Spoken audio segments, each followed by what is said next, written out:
ជំរាបសួរលោកគ្រូខ្ញុំបានឈ្មោះលីទាំងហុយគឺជាសិស្សដែលមកពីថ្នាក់ M2 ថ្ងៃនេះគឺខ្ញុំបានមកនៅ demo នៅ app e-commerce ដែលខ្ញុំបានវាឡើងហើយចំពោះ app e-commerce នេះគឺខ្ញុំធ្វើឡើងអំពីតាក់ទងទៅនឹងការលក់អីវ៉ាន់អេឡិចត្រូនិកមកទឹកឬក៏ថ្មីអីចឹងទៅហើយ app របស់នេះខ្ញុំដែរគឺខ្ញុំបែងចែកចេញជា2 row គឺ row ទី1គឺ row admin និង row ទី2គឺ row user ឬក៏ customer row admin នេះដែរគឺខ្ញុំធ្វើឲ្យគាត់អាច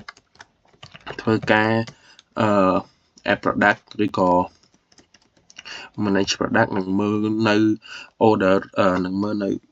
រាល់ប្រតិបត្តិការទាំងអស់ដែលអ្នកទិញគាត់បានទិញឧទាហរណ៍ថាឥឡូវខ្ញុំចង់ add product ចឹងទៅ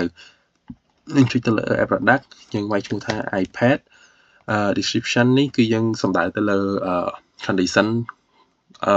បស់ឧបករណ៍យើងថាឧទាហរណ៍ថា iPad យើងនៅថ្មីដែរអញ្ចឹងយើងដាក់ថា 90% ចឹងទៅ price នេះស៊ីសងទៅលើអ្នកលក់គាត់ចង់លក់ថាគាត់ចង់លក់530ហើយ image URL នេះគឺសម្រាប់នេះសូមចូលទៅធ្វើការ copy image URL ពី internet មួយយើង copy link មកយើងចុច paste ហើយបន្ទាប់មកគឺយើងចុច category នេះគឺយើងចុចទៅលើ iPad ហើយយើងចុចទៅលើ add product ចឹងទៅហើយវានឹង load ថា product របស់យើងហ្នឹងគឺ add successfully ហើយគោលបំណងរបស់ខ្ញុំគឺចង់ add product ចំនួន3តែឥឡូវយើងចូលនេះហើយគឺយើង add product មួយទៀតឥឡូវយើង add ទៅលើទូរស័ព្ទ iPhone មួយចុះ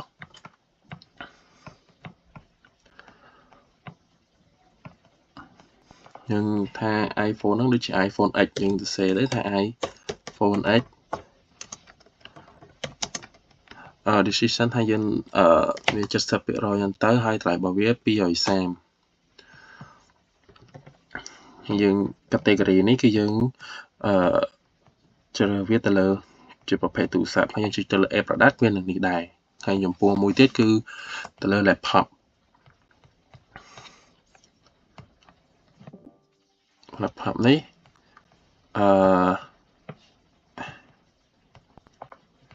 ជា MacBook យើងទៅសេទៅ MacBook នៅថ្មីណាយើងដាក់ថា 90% ហ្នឹងទៅហើយតម្លៃវាយើងដាក់ថា700 category យើងជ្រើសរើសវាជា laptop យើងចូលទៅ add product វានឹង load ថា product successfully ផងដែរហើយចំពោះ manage product នេះគឺយើងអាចដូរទៅនៅតម្លៃថាមិញឧទាហរណ៍ថា desktop ឧទាហរណ៍ថា MacBook មិញគឺយើងដាក់700ឥឡូវយើងចង់ដូរតម្លៃទៅវាចេញជា800វិញយើងគ្រាន់ចុចទៅលើ add product វានឹង load ហើយឥឡូវយើងចូលទៅកាន់ user email user role វិញគឺយើងវាយ email របស់ user មក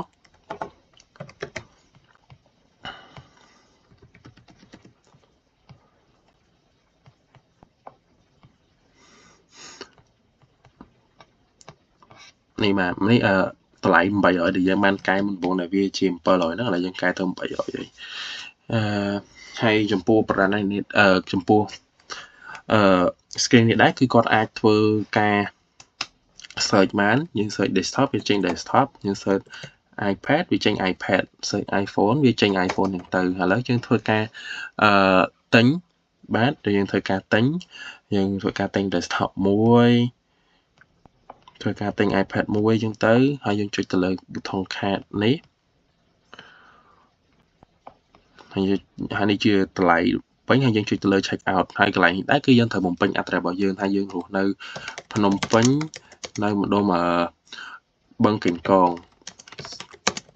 ហើយដាក់លេខ address របស់យើងស្រួលដើម្បីឲ្យអ្នកលក់ឬក៏ admin គាត់តាក់ទងដឹកកវ៉ាន់ឲ្យយើងចឹងទៅយើងចុច pay ទៅលើ QR មកហើយយើងនឹងធ្វើការ scan ហើយយើងនឹងចាំរយៈពេលដើម្បី scan សិន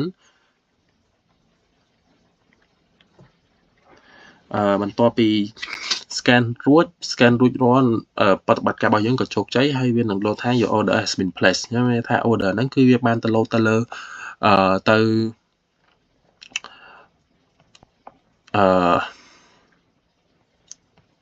admin side ហើយឥឡូវយើងឆឹក lock ទៅកាន់ admin ម្ដងទៀតដើម្បីមើល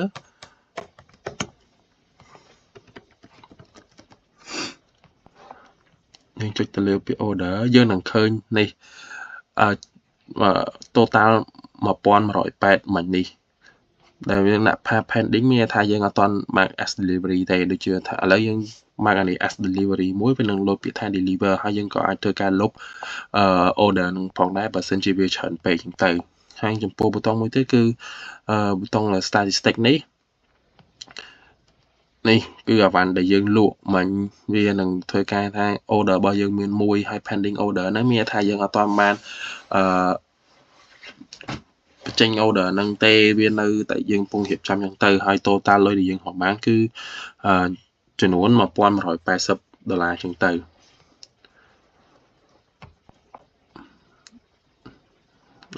ចំពោះ demo របស់ app ខ្ញុំនេះដែរគឺខ្ញុំមានតែប៉ុណ្្នេះទេអរគុណលោកគ្រូសម្រាប់ការចូលមើលនៅ app demo របស់ខ្ញុំ